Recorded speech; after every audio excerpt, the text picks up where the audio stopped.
Today on Mana Biscuit, International Tabletop Day was last Saturday. Did you play anything? We'll talk about our favorite tabletop experiences. Also, there's new info on X-Men Apocalypse, as we just found out Olivia Munn will be Psylocked. We'll dive into the Marvel Universe with that and a look at the history of Daredevil. This week's Mana Biscuit starts now.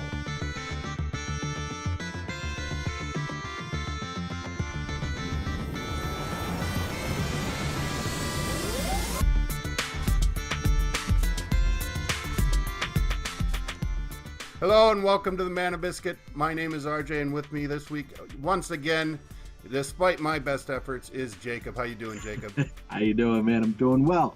Excited for, again, this week is... Well, we got tabletop. We got some X-Men Apocalypse going on with the Psylocked casting, and we're also going to talk a little bit about Daredevil and Magic the Gathering. I didn't even mention that, but we're going to get into that. I guess that coincides a little bit with Tabletop Day, so let's get right into that. Saturday was International Tabletop Day, and I think you were busy. I had my first session on Roll20 with the new D&D campaign I'm running, so that was a lot of fun and appropriate for the holiday. But if you were busy, yeah, go ahead.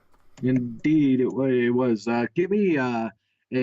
this is something that I'm completely new with. Give me a lowdown on what Roll20 is. Well, Roll20 is fantastic. It's a website where you can run tabletop RPGs online. They have this entire program set up where in your browser you can put little tokens, you can set up maps, you can set up enemies, and you can roll dice in a little chat program, and there's integrated video chat if you want to use it, and you can run entire tabletop RPG sessions right through your browser with people all over the world. So for me, where my gaming friends are across the state for the most part, the state of Michigan, it worked out really well to bring them all together and get them together in this campaign where otherwise, people would be traveling hundreds of miles, which we all love role-playing games, but that's a bit much. So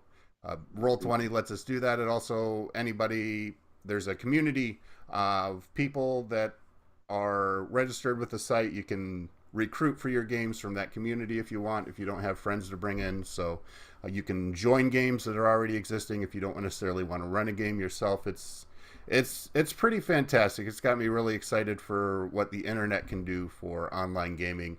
And like I said, I just started my own D&D 5th edition game, and it's going pretty well so far. So what have you done tabletop recently? I know you're a Magic the Gathering guy, but you tend to do a lot of Hearthstone more lately, don't you? Huge, yeah. Again, the Hearthstone thing is huge in my book right this second, and unfortunately, last week's episode got me hooked on Storms. So Storms. Heroes of the Storm. Oh right, yeah, you've been doing that. Well, yeah, I've been doing not so that much, a lot. not so much tabletop-y, No, but yeah. no, it's all been video game oriented. However, as I'm going through this, the Roll20.net site, when you were talking about being able to recruit for games and things like this, I might actually be none of my friends are not around, not around as far as gaming goes anymore for the most part. Yeah. So I'm still in that mode and remain in that mode. It's one of those things that I am. Happens, man. We're in our 30s now. People grow up, they move away, and Roll20 is a great way to get people like. One of the guys in my game, you know him as well, a friend of ours, TJ. I haven't gamed with him in 12, 13 years, something like that, because we haven't lived anywhere nearby each other. And yeah, now we're gaming together again, and it's awesome. So yeah, yep. And it looks like this could be something that I could work my schedule around things like that, and that's perfect for me. So this is a great site. It's bookmarked, and I will be looking into the opportunity to be able to play some games again. Absolutely, that excites me. So there was a Kotaku article for International Tabletop Day. We took a look at that earlier. Let me bring that up now. But it highlighted some great board games. Neither of us had played everything on the list, but there were some games where you had played, some games where I had played, and let's talk about that a little bit because there's some good games on this list. You mentioned Munchkin. Munchkin. Munchkin, Steve Jackson, amazingly good, Yeah. fun game. I don't think that the time requirements allow us to really delve into the rules and things, but Well, this what? is Give me a top-down 10,000 foot uh, view. What's the game about? top down 10,000 foot view is it is a game where where you have weapons and things that are all card based and you play one another. It's whoever wow, it's been a minute since I've played this, so Well, the Kotaku article it's kind of mentions where you fight monsters, level up, collect loot, but it's sort of condensed. It's not like a full D&D campaign where you're yes. doing all these different dungeon dives and slowly leveling up your characters. It's sort of like a condensed experience for that, right? Yes. Yes. Yeah. And that sounds really fun actually. It sounds like it'd It, be a blast. I didn't care for the way that Kotaku labeled it with be wary of diving into the many expansions too quickly as much can wear out its welcome. This is a No. game that for me, like we played for probably 3 or 4 months straight, and I did like on a regular basis, man. And we played a Yeah. couple of the expansions and things like that, and it was fun. Now, keep in mind that this was 3, 4 years ago, which is why I'm spacing on the rules and everything else. Right. It had its moments and it didn't get old. It was a good game Yeah. and remains to be, and hence the reason that it has so many expansions. Well, and it's something you mentioned. There's always a setup for it at Gen Con, which we'll be attending this Yes. summer, and yeah, definitely looking forward to diving into that. For me, the game that's on this list um, that I haven't played, but I really really want to play, that is Pandemic by Matt Leacock.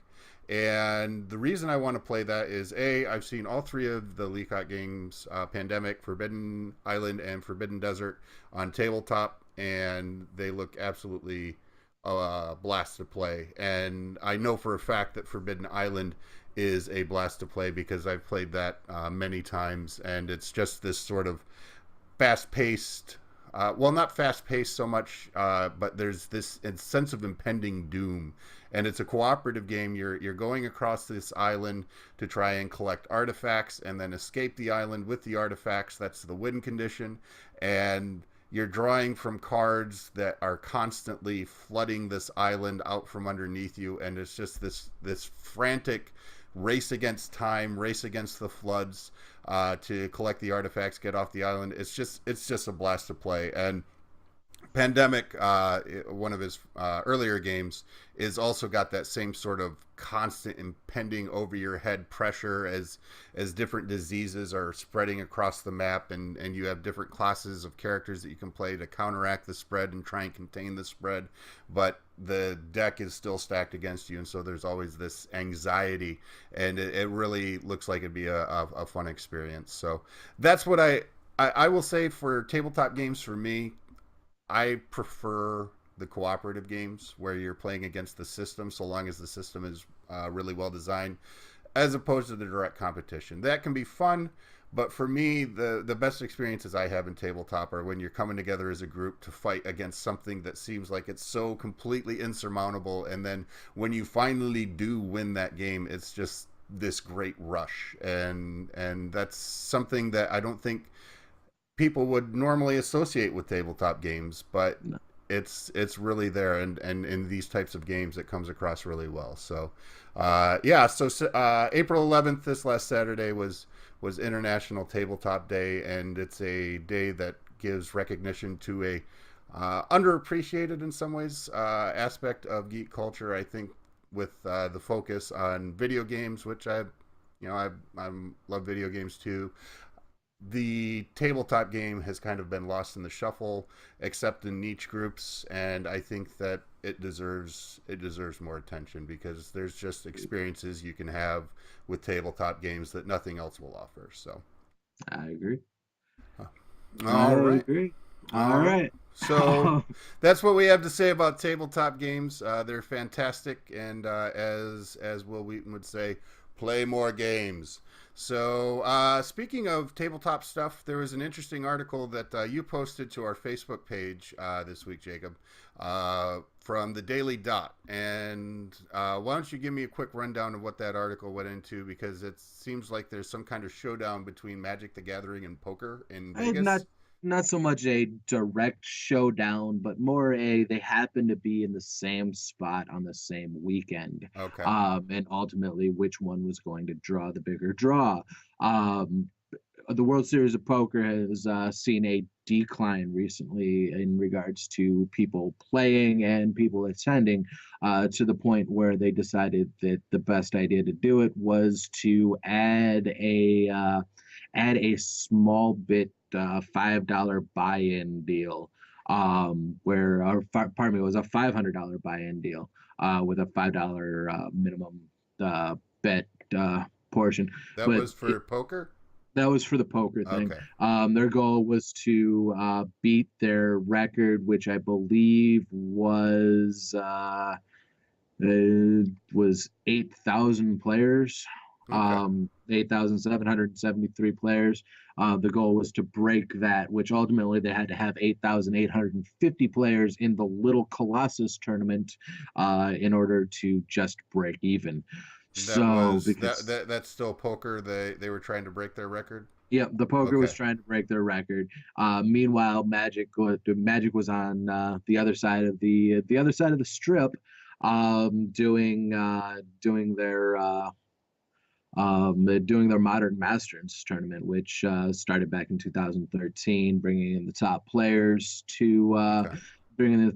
around the world to compete. And it intended to the venue has 10,000 seats, which is double that of the largest trading game record set back in 2003 with the original Masters tournament. Okay. So basically both places were trying to up the ante and bring in as many players as they could. Gotcha. So that's So why it's like a showdown. Both of them were trying to draw, bring in a bigger draw than they had in the past, yeah. and they happened to be going on at the same time. So how did it pan out? Did you? I have not Okay. read a record as far as how it panned All out. right. Oh, that's because it hasn't panned out. Okay. When is this going down then? Both of these tournaments go on Grand Prix Las Vegas begins on May 29th, and the Colossus tournament begins May 29th. Okay. So So we'll that's have something we'll have to keep an eye on. This is something upcoming. May 29th is about 6 weeks off yet. So yeah. And for okay. sorry, I thought it was actually taking place this past weekend. Well, My fair enough. apologies on But that. yeah, no, we'll keep an eye on it because it is interesting, and it's interesting to us as geeks, and that's why we do this show about geek culture. We like to follow geek culture, and poker's been mainstream ish for a while now. I mean, it's no MLB or NFL or NBA or anything, but it's gotten some airtime on cable sports networks. It's had Rounders 15 years later is still a pretty popular movie. It's, but The online sites are all big swingers in mainstream culture, and the to watch Magic sort of take that on is a way to watch geek culture enter the mainstream arena, which is always interesting to us. So we'll definitely keep an eye on this and see how it develops and if Magic can take out poker. I guess we'll see. We'll see. So moving on to the next thing we wanted to talk about: comic books and comic book movies and the comic book movie universe and Sony versus Marvel Comics universe. No, well, maybe we'll talk about that a little bit, but that's a horse that is both dead and beaten a lot. So let's talk about the news that came out literally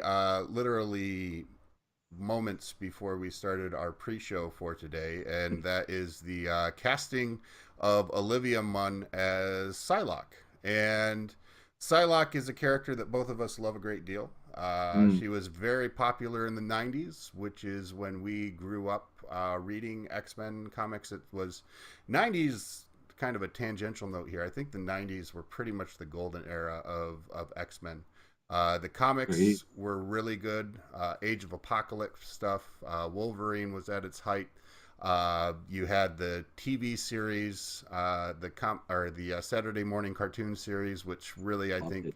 yeah, for me, it's what really brought me to X-Men. I mean, I was reading comics at the time, X-Men among them, but that comic series is what's like, oh my god, X-Men is what I love now. So the you know the that played a big part in it, and I think yeah, the early to mid '90s are pretty much the golden age, so to speak. Not I know golden age comics is a thing, but the golden Yeah. age of X-Men, I think, and Psylocke was a big part of that. So Yes. all that to say, yes, Psylocke being an X-Men apocalypse, very important to aging nerds like us, and Olivia Munn as the actress cast to play Psylocke. I think from a look standpoint, like someone that looks like the character, I don't think you could do much better. Yeah, I completely agree with that. She looks absolutely the part. She is a talented actress. Yeah. You and I went back and forth about the various shows that we've Well, you seen saw her her in. on New Girl. I still got to watch Yep. that. I mean, it's just constantly being recommended to me. I'm just gonna have to break down and watch it. So It is a decent show. I also saw her in Deliver Us from Evil not too okay, long ago. is that like some Movie. horror flick or? Yeah, it was I'm a a coward. I horror don't watch flick. horror movies. So. I know, I know. I can't get enough of them myself. So, but she was good in that. The Newsroom, which is what you know her from, Yes. is a show that like New Girl for You has been highly recommended. Yeah. One of my favorite quotes from 2 weeks ago came from not Jeff Bridges. Help me. Uh, Not Jeff Goldblum. Would it be Jeff No, Daniels? Jeff Daniels. Yeah. Thank you. Why did I draw? No, because you haven't He been watching the teaches. newsroom or Dumb and Dumber Yeah, or whatever it is. I he guess. in Yeah. 3 and 2, and yeah, I Yeah. mean he teaches at Albion College, which is right down the road from me. Yeah. He's a But Michigan boy. He's a yep, Michigan he's a boy. Michigan boy. But he had a great quote when he was asked the question: is the United States the greatest nation in the world still? Right. Well, And that's the quote that went viral at the start of the show. It's in the mhm, pilot, and it pretty much characterized the entire show. But that what Newsroom was about is not necessarily what the Man of Biscuit is about. So no, no, but it we was won't a go too far great down that quote. road. But it Right. is it's fantastic. It's a really well written show. I highly recommend it.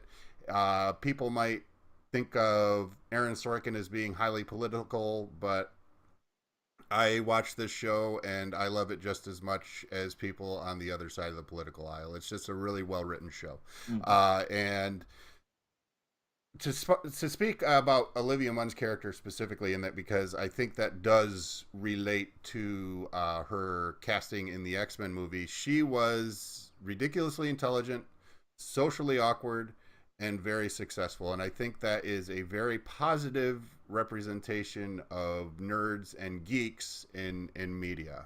She represented a successful, intelligent, but far from perfect type of geek that was very proficient with financials and math, and that what's typically associated with the specialties of a geek. And she was just a really great character. I see that coming through in terms of her having genuine interest in geek culture, and the fact that she was in Iron Man 2 with I think a non-speaking part, or she might have had one line, and now she's in the X-Men movies. I think speaks to that. And like we said at the beginning, as far as looks like the character, probably couldn't have done much better. Yeah, she got her start on G4 when G4 went to hell. It's G4. We could We could do a I could whole wax show on that yeah, one. I could wax poetic about the early days of G4 back in like 2002, When it was 2004. Pringles commercials and Army commercials and Yes, nothing but great shows. exactly. Now, Exactly. Yep. that But was yeah, so she wasn't part of that era on G4. She was part of the I guess you could call it. degradation. Yeah, degradation is a good word for it. I was thinking G4. Well, G4 ultimately became I think ultimately became the Esquire network, which is pretty much the Uh, Maxim network. So it's sort of like this Maxim idea of nerd culture. Like, no, nerd culture is 18 to 34-year-old men, and we know what they like. So that's what we're gonna put out there, and it just anyway. Too much on that subject. Yes, she did get her start in the era, but the things she's done since, I think, have really shown that she's far more talented than a lot of other people were on that network. So, agreed. yeah, and I'm excited to see her in as Psylocke. There's a little bit of, I guess you could say, worry on both our parts because Psylocke was such a great character, and we just want to see. I think both of us just ultimately want to see the character done right. So Yes, the character deserves justice. that's right. That's right. Now, Speaking of yeah, comic book character representation, of course, we've talked about it the last 2 weeks now, and it's finally here. Daredevil is first season's out on Netflix, and guess what? Neither of us have watched it. So, not true. oh, you did watch it? Not true. I watched the first episode. Okay, I Um, thought neither of us had. outstanding. I've heard nothing but good things. As soon as I Um, finish season 1 of Arrow, I'm diving right in. So, really, yeah. really. Well, I had started it and I have to finish it. I only have like 4 more episodes. I Okay, can't leave it okay. unfinished, man. I mean, yes, It's Arrow. Arrow's okay, but I want to get to the Flash, so I have to watch Arrow. Don't judge me. Okay, fair enough. If you want to get to the Flash in order to, if you want to go that route, then it's Don't. acceptable. It But has to be complete. It has to be orderly. Don't judge me. no, trust me, nobody Yeah. understands about being a Yeah. completist more than I do. Ultimately, last week or 2 weeks ago when Steam had the Sega sale, I Right. Yeah, bought you're telling me Colonial about that. Marines, which Yeah. is Colonial Marines, so I can't say Yeah. anything. Yeah. Uh, So but anyway, you did watch the first episode, so it, tell me about it. Well, don't dude, spoil it, but tell me about it. no Walk that spoilers line. here.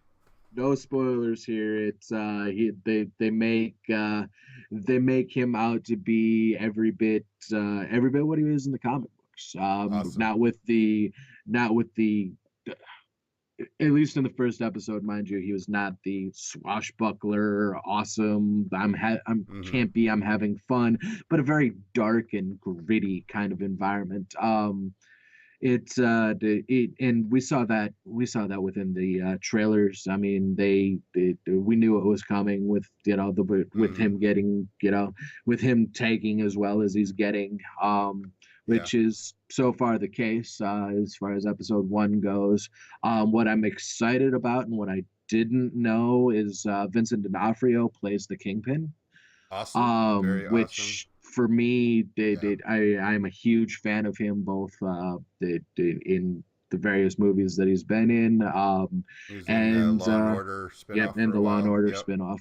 Yep, Yeah. I He's a great enjoyed that actor. spinoff Great solely actor. because of him. Yeah. So that beautiful the Daredevil think you know comics that we Yeah, right. watched. So that was on it's from the Comics Alliance, great site for following comics and comic culture. Absolutely love them. Get a lot of my source material, not all of it, but a lot of it for the show on comic stuff from the Comics Alliance. It's on their YouTube channel. It's part of a series they do. You think you know comics, and they focus on a character. And of course, with Daredevil, all the attention they did one for Daredevil, and it was pretty entertaining to watch. It's like 5 minutes long, and it just kind of does a summary of the history, both in terms of behind the scenes, so to speak, and also the overarching narrative of the character for Daredevil over the last 40 some odd years that he's been in comics. And Three things that stood out to me from that. First, I mean, my goodness, this guy has so many refrigerators in his past. He might as well be the appliance department at Sears. Um, Yeah. but the other thing that stood out that I had no clue about was that the Teenage Mutant Ninja Turtles exist because they basically came from concepts for characters that were originally going to be part of the Daredevil series. So without Daredevil, there's no Teenage Mutant Ninja Turtles. Heroes in a Half Shell, Turtle Power. So Which, yeah, yeah, that I mean, I'm a huge dude. Ninja yeah. Turtles were my thing when I Well, was again, us, 9. yeah. I I mean, in case you've love, forgotten, we grew up in the '90s. So yes, yeah, yep. yeah, And yep, man, without that, without dude, I really can't say where I'd have been. As yeah. far as loving those Ninja Turtles So and wow, yeah, there was a whole there was a whole rage of them for just a moment where the Ninja Turtles started it and then they moved on to like Sharks and a couple of other things that were various superhero teams that were yeah. just it was great stuff '90s. and Yeah, there was yeah, like very campy. what, something biker mice from Mars or Biker something. Mice from Mars is another one. Yeah, Yeah, yeah, I remember that yeah, one. yeah. Loved Good stuff. that one too. I thought it was great. Yeah. There But was anyway, yeah, we're on a bit of a rabbit trail here. It's hard to do and hard not to do when we're hard not talking to do. about the Yeah. '90s. But so the other thing that I thought was really awesome and in my mind made it ultimately very thorough is they gave a shout out to that mid '80s TV made for TV movie that I talked about back in episode 2. And I'm like, yes, I wasn't just remembering things foggily from my childhood. That did happen.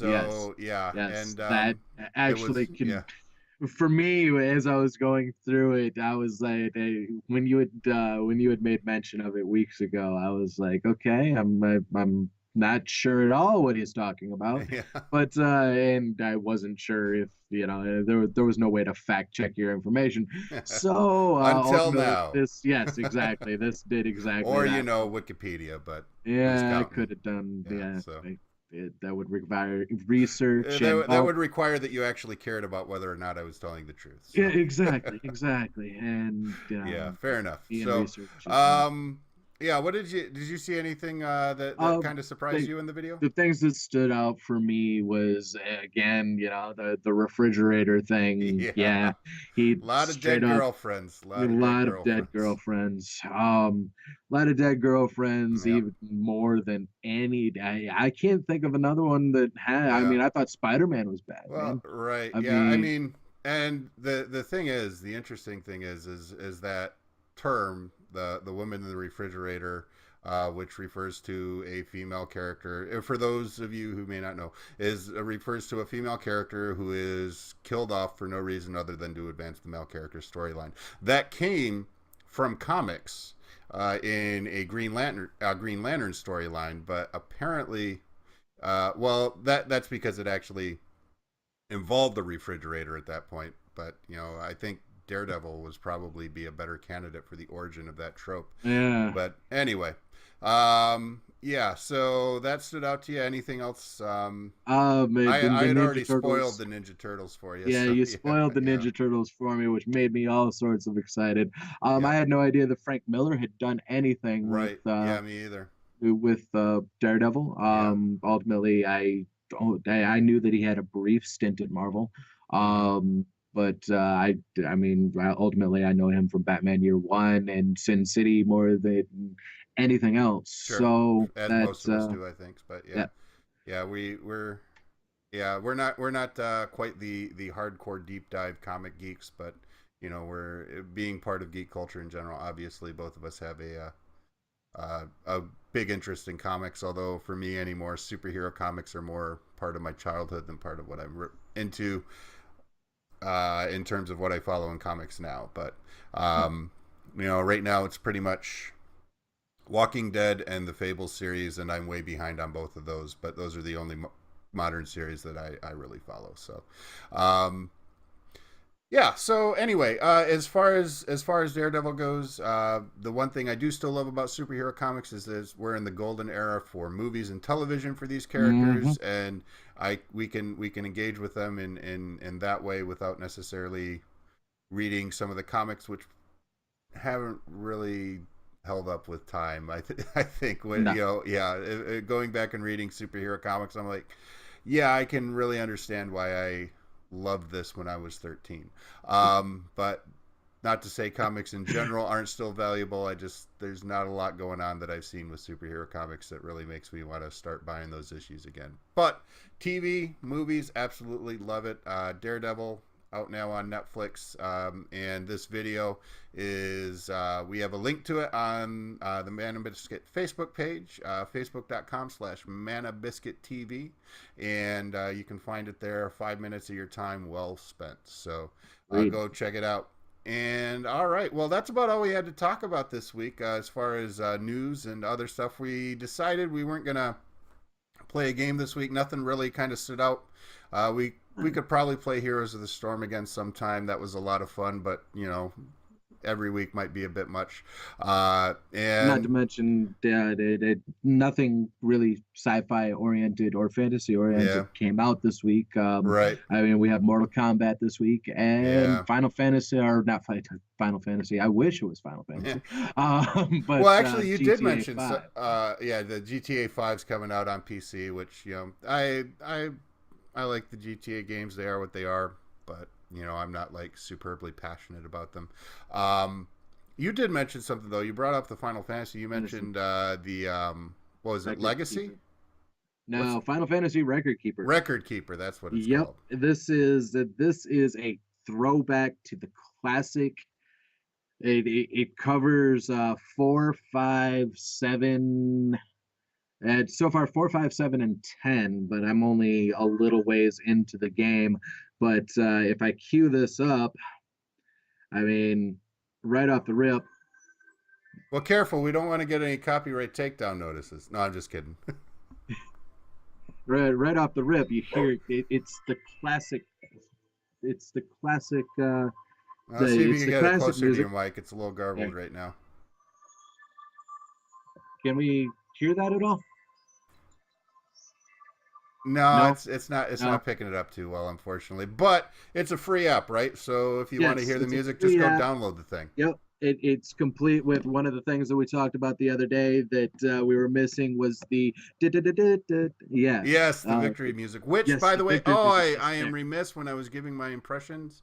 Uh, Final Fantasy 15 in the demo does bring the victory music back, not as part of Really? combat, which okay, we'll take what we can get at this point. But when you camp for the night and all of your experience applies and you level up, when you level up, it plays the victory music. So it's at least back in some format. So we'll take what we can. Beyond that, the only other thing I know of right now that plays the Final Fantasy victory music is the Bigwigs boss mod in World of Warcraft, and it's pretty much the reason I use Bigwigs instead of deadly boss mods. Every time you down a raid boss, da da da da da da da da da. So there you go. Nice. Yep. Yes. Okay, I'll have to check out that instead of DBM as well then. Yeah. But Final Fantasy Record Keeper's Yes, freemium Record game. Keeper. It's So how does that break down with the freemium? Because I've read a little bit about this, and I'll be honest with you, it is like, oh, Square's doing another freemium game. I don't want to. So what do you get if you don't want to put a cent into it? If I basically, I haven't put a cent into it yet. Okay. I'm about, I want to say I'm a quarter or so of the way through, probably about a quarter or so way of the way through the game, and I haven't put a cent into it. I'm running around, downing classic bosses and playing So with classic characters. so what's the format then? Are you just like running around an overmap to different encounters, or like an overworld map to different encounters, or how does the game actually play out? Basically the way that this game plays out is that you are your character is a understudy to an understudy in a tower, or in a tower in a city where all of the Final Fantasy games are connected. Okay. um all of them. No, it doesn't matter what world it was or where in history. Crystal And Chronicles? Your no, I favorite? have not seen a Crystal Oh, Chronicles you're gonna with have it to write yet. them a letter, strongly Yeah, worded letter. yes, harshly worded. But no, it takes the classic games, and basically what happens is that the everything is starting to fade because of some force that I don't know about just Okay. yet. But it's taking the stuff away from the paintings and thus degrading the. Okay, so you got kind of like a story tying all the worlds together, and you have to Yep, go through these encounters. Okay, so you got yep. kind of like a story just as like a skeleton. So, and you said you're about halfway through and haven't put a cent into it. So, Well, what do you and pay for? I haven't paid for anything so No, far. what I if you were assumed going to that. pay? What were you going Oh, to? what What would you pay for? material and things like that to be able to make Okay, so are the characters classic locked? weapons. I so far I haven't ran across a locked character yet. Okay, well that's cool. Um, but weapons and things like that, the Buster Sword and stuff like Okay, that, are things that they're legacy items, and thus so is it a thing where you have to buy the materials to craft it faster, or can you actually get the Buster Sword? Because let's face it, Cloud without a Buster Sword is just a Busta. But can you um, get it eventually without paying? yeah, you can get it eventually without Okay. paying if you Oh, happen to fair be enough. lucky. Every day you get the opportunity at a relic item. Okay. Okay. It's Well, a all right. random draw. Like I got the armlet from Final Fantasy VII, which was So that doesn't sound too bad. Then I do play one freemium mobile game, the Doctor Who Legacy, and it's fun. It's definitely a situation where if you want to progress faster or progress faster towards certain items or companions based on how that game's play is designed, you can put money into it. But if you just want to play every day, you can slowly, a few minutes a day, you can slowly accumulate and get there too. So that I don't have as much of an issue with. I hate it when they put time limits. If you tell me, oh, you're on a clock now, so come back tomorrow or pay 99 cents, that's they do I'm have done with it. you do have the stamina thing, but Okay. so far Well, I haven't ran out of stamina. okay. Well, But I've only if you're halfway played, through and you haven't ran I'll out, play then for about 20 minutes at a time okay. and run through one painting and then the next and then put it down for a minute. All right. So So I on haven't the ran spot, Man and into Biscuit review for Final Fantasy Record Keeper. which I actually would. Yes or no? Yes, yes, All right. definitely a Okay. yes if you're a fan. If you're a fan of the old characters and would love to see Cecil and Cloud do battle together, yeah, you get your opportunity. Fair enough. Fair enough. So good stuff. Okay. All right. So yeah, that's that. When did that come out? I read about it before it came out, but it's been months ago. And is that Um, just recently then, or? no, let me take a look. I But it is out now, so you can get it now for sure. Um, just not sure when it came It out initially. released said it released about 6 months ago, actually. Oh, okay. September Wow. 24th of 2014. So seven So it months came out ago. back in September. I must have been reading about it in August because it hadn't come out just yet. How the time flies when you get to be our age. Yep, Okay. All and right. ultimately, you have so many other things. I can't keep up. So if I'm 6 months behind, I'm actually doing pretty okay Yeah. as Fair far as enough. playing and reading stuff goes. Fair enough. Well, yes. Speaking of being behind, I think that's about it for what we had to cover for this week's Mana Biscuit. Like I mentioned a little bit earlier, we're not doing the game this week. We might still do some games during the regular show from time to time if we feel like it, or something else, or something comes up that speaks to it. But for the most part, I think we'll probably just do our Let's Plays separate to the episode. They'll be up on the YouTube channel. Role playing in the dark, which I talked about last week, is coming soon. We'll be getting some. We'll be getting some of those episodes up later this week. One way Mm, or the other, it's going to happen. I'm putting my foot down. So, all right. all right. So we'll get that up. Anything else you want to tell the people about, Jay? No, actually, I'm looking forward to next week when we've got a review. I got the opportunity to get a copy or get a beta key for Killing Floor 2, Okay. which I love the original Killing Floor, so I was excited to play. And that's And like a zombie apocalypse co-op shooter yep, thing. Yeah. All right. zombie Fair enough. apocalypse co-op shooter is exactly what it is, and I So because like of Left time 4 Dead. constraints, yes, Okay. time constraints said that I needed to give that away, so we'll have a guest player to that Okay. will feed the review and All give right. us some gameplay Well, we'll footage. have that up. We'll have that up next week. It sounds like then too. So very good. All right. Well, thank you so much for watching. We can't say it enough how much we appreciate you watching us do this thing that we love to do. So get Yes. around and talk about geek culture and stuff that's cool to us and hopefully cool to you too. So until next week, follow us on Facebook. Like us on Facebook. Follow us on Twitch, on Twitter. We're Man of Biscuit TV on all three of those places. And until next week, for Jacob, I'm RJ. Say bye bye, Jacob. Bye bye. Bye bye. Bye bye.